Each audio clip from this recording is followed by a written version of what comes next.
XLI Education Study in USA assured scholarship. Contact 9881 96666.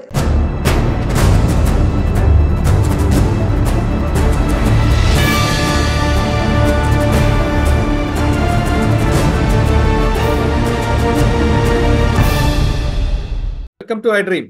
Telugu రాష్ట్రాల జరుగుతున్న రాజకీయ పరిణామాలు, కేసులో దర్యాప్తుపై హైకోర్టు అడ్వకేట్ రాజు రెడ్డి గారితో చిన్న చిట్చాట్ చేద్దాం.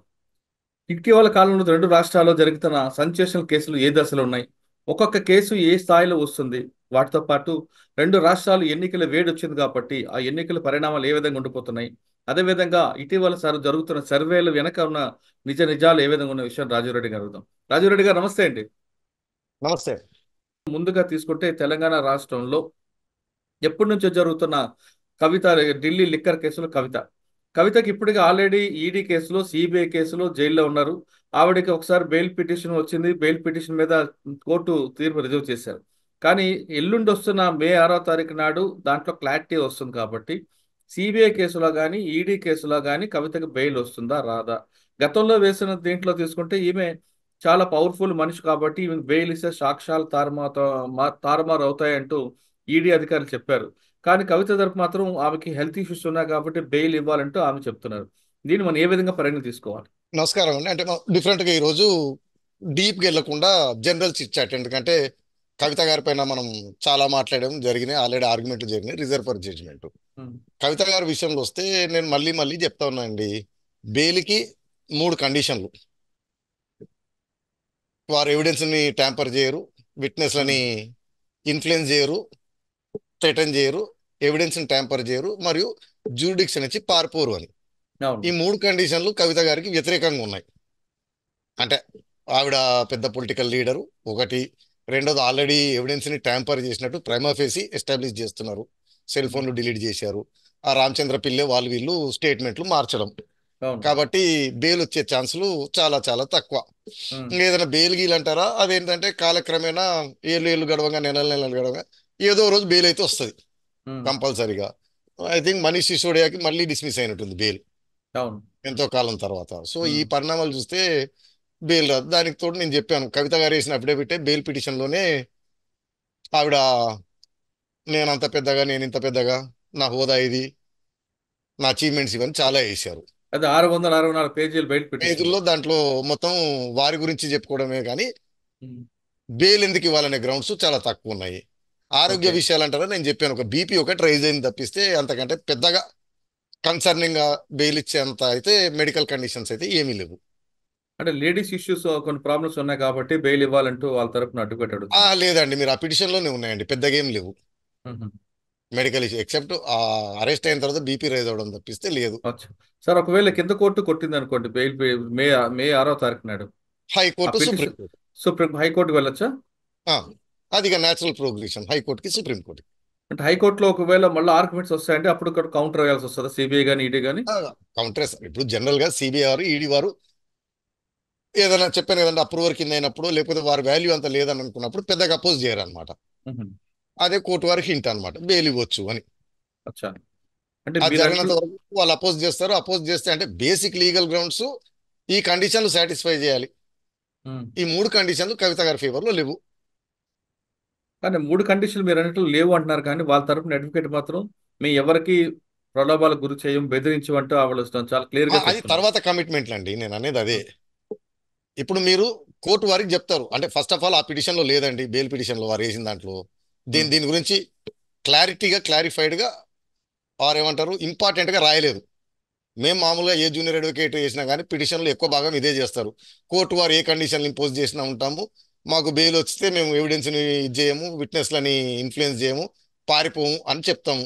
కవిత దాంట్లో రెండోది ఏంటంటే ప్రతి ముద్దాయి బెయిల్ పిటిషన్లో ఇదే చెప్తాడు, మేము ఎవిడెన్స్ని ట్యాంపర్ చేయము, మేము విట్నెస్లను ఇన్ఫ్లుయెన్స్ చేయము, థ్రెటన్ చేయము, పారిపోమని చెప్తారు. మరి కోర్టు వారు నమ్మాలి కదా, నమ్మడానికి కొన్ని యాంటీసీడెంట్స్ అంటారు అనమాట, కొన్ని పరిణామాలను గమనిస్తుంది కోర్టు. కవిత గారి విషయంలో వచ్చేటప్పటికి ఆల్రెడీ సిబిఐ ఈడీలు చెప్తున్నారు, ఆవిడ కేసు స్టార్ట్ అయిన తర్వాత సెల్ ఫోన్లను డిలీట్ చేశారు డేటాని. అవును. రామచంద్ర పిల్లే గారు స్టేట్మెంట్లు మార్చుకున్నారు ఈవిడ మీద ఇన్వెస్టిగేషన్ మొదలైనప్పుడు, లేదా ఈవిడ గారికి నోటీస్ ఇచ్చి రాన్నప్పుడు. సో దీని ఇన్ఫరెన్స్ ఏంటిది చెప్పండి? కోర్టు జడ్జి వదిలిపెట్టండి, సామాన్య ప్రజలు ఆలోచించుకోండి. మొదలు కాగానే డిలీటు, నోటీస్ రాగానే విట్నెస్లు స్టేట్మెంట్లు మార్చుకోవడాలు. లాజికల్ ఇన్ఫరెన్స్ ఏంటిదండి? ఏ కామన్ సెన్స్ ఉన్న వ్యక్తి అయినా కానీ. కానీ మీరు ఆ విధంగా అంటున్నారు, కానీ కవిత తరపు వాళ్ళు ఏమంటున్నారంటే అసలు కేసే లేదు, అరెస్ట్ సక్రమం కాదు, ఈ రెండు లేనప్పుడు ఇంకా మమ్మల్ని ఎందుకు ఇంకా వస్తారు అంటారు వాళ్ళు. దీనికి ఇంట్రెస్టింగ్ కూడా చెప్తానండి. కేసు లేదు అనే వాదన పోయిందండి. ఉమ్, అది నిలబడే కేసా నిలబడని కేసా తర్వాత వాదన. కేసు అయితే ఉంది, ఎఫ్ఐఆర్లు ఉన్నాయి, ఈడీ ఉమ్, కేసు ఈసీఐఆర్ ఉంది. సో నెంబర్ 1 కేసు ఉంది. ఇంట్రెస్టింగ్ గా అంటే మన దేశంలో ప్రాబ్లం ఏమవుతుందంటే అండి, మీడియా ఎస్పెషల్లీ ప్రజలు మినిమం ఏమంటారు నాలెడ్జ్ లేకపోవడం బాధాకరం. లేనప్పుడు మీడియా కూడా ఎన్లైటన్ చేయాలి, చేయట్లేదు. కేసీఆర్ గారు ఈ మధ్యన టీవీ9 ఇంటర్వ్యూలో కూర్చొని లిక్కర్ స్కామ్ గురించి రజనీకాంత్ గారు అనుకుంటా ప్రశ్న అడిగితే, అది అది అసలు స్కామ్ ఎట్లా అవుతుంది, అది ఢిల్లీ గవర్నమెంట్ తీసుకున్న ఒక పాలసీ అని అన్నాడు. ఉమ్, ఇక్కడ మిస్లీడింగ్ ఎక్కడ ఉంటుందంటే అండి, పాలసీ డిసిషన్లు తీసుకునేది ప్రభుత్వాల హక్కు, నేను కాదనట్లేదు. కానీ ఆ పాలసీలు ఎలా తీసుకోవాలని రాజ్యాంగం ప్రకారం చట్టం ప్రకారం తీసుకోవాలి. ఫర్ ఎగ్జాంపుల్ ఇప్పుడు ముఖ్యమంత్రి గారికి చట్టం పాస్ చేసే హక్కు ఉందండి, పాలసీ తీసుకునే హక్కు ఉందండి. ఉమ్, నేనేదో వ్యతిరేకంగా మాట్లాడానని చెప్పి ఆయన అసెంబ్లీలో పెట్టి ఒక చట్టం, రాజీవ్ రెడ్డిని ఆస్తులు సీజ్ చేసుకొని లోపలేసే చట్టం అంటే మొత్తం ఎమ్మెల్యేలు ఓటేస్తారు. ఆ ఉమ్, చట్టం అయిపోతే నన్ను లోపలేస్తారండి? కుదరదు కదా. ఉమ్, సో పాలసీలు చట్టాలు రూల్స్కి లోబడి, చట్టానికి లోబడి, రాజ్యాంగానికి లోపల. ఇప్పుడు నా కొడుకున్నాడండి, సర్వ హక్కులు నా కొడుకు నా పైనే కదా, ఉమ్. ఆచారం ప్రకారం అందుకని చెప్పి వాడిని దబా దిబా వాయించి నెత్తినోరు బగలగొట్టాను అనుకోండి, మేమే తీసుకెళ్లి కేసు జైల్లో అవుతుంది. వేస్తారు కదా. అవును. అంటే మళ్ళీ మన ప్రజలు నాకు కమెంట్లు పెడతారు, కొడుకుని కొట్టడానికి పాలసీ డిసిషన్కి లింక్ అని. నేను ఎగ్జాంపుల్ కింద చెప్తున్నా.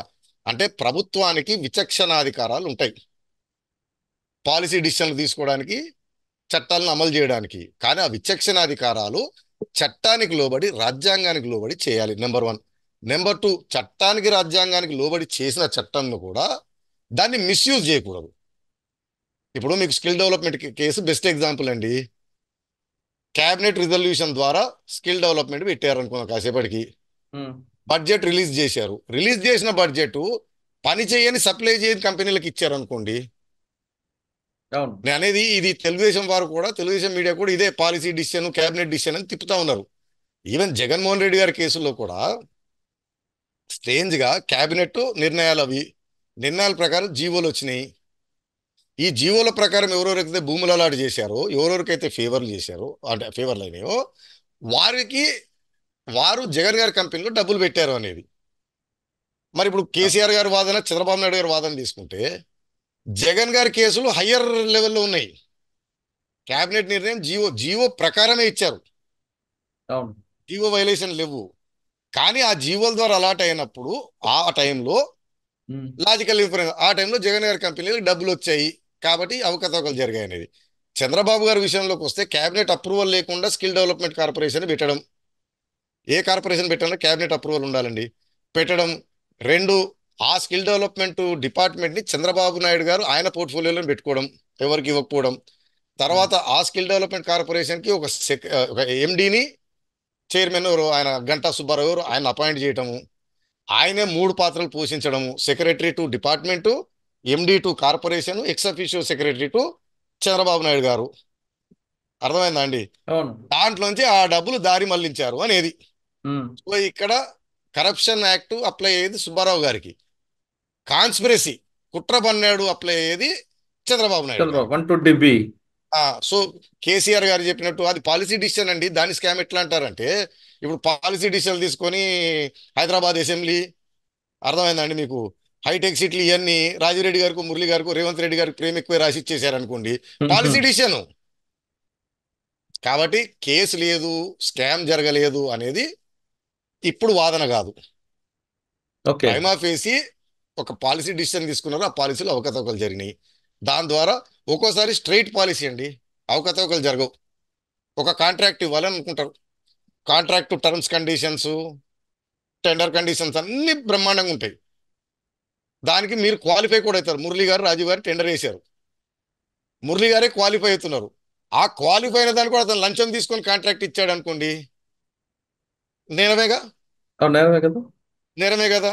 అవును. కాబట్టి అంటే కేసీఆర్ గారు అలా చెప్పడం, ఆ పార్టీకి సంబంధించిన వారు, ఆ వర్గానికి సంబంధించిన వారు అదంతా నిజం అనుకోవటము, రజనీకాంత్ గారు దాన్ని ఫాలోఅప్ క్వశ్చన్ అడగకపోవడము.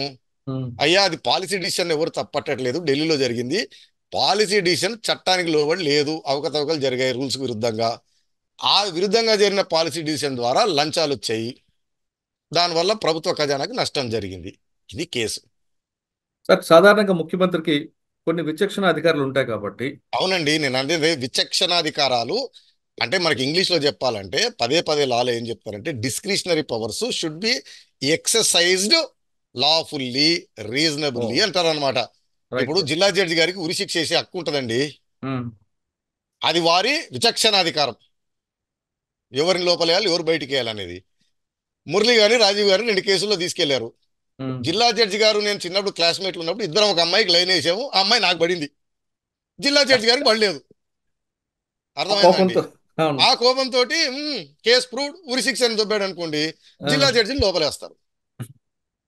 విచక్షణ అధికారం అర్థం ఏంటంటే ఉమ్, అపరిమితమైన విచక్షణ అధికారం కాదు, పరిమితులకు లోబడి విచక్షణ ఎక్సర్సైజ్ చేయడం. సేమ్ నా కొడుకుని నేను డిసిప్లిన్లో పెట్టుకోవాలి, క్రమశిక్షణలో పెట్టుకోవాలి అని నేను విచక్షణ ఎక్సర్సైజ్, ఆ అవును. విచక్షణ నేను ఐరన్ రాడో సుత్తో తీసుకొని వాయించాను అనుకోండి ఆవేశపడి, అది వైలేట్ చేయటం అనమాట. అంటే అక్కడ వరకే కాదు, మీరు నార్వే లాంటి కంట్రీకి వెళ్తే మీ పిల్లని తిట్టినా సరే కేసు అవుతుంది కదా.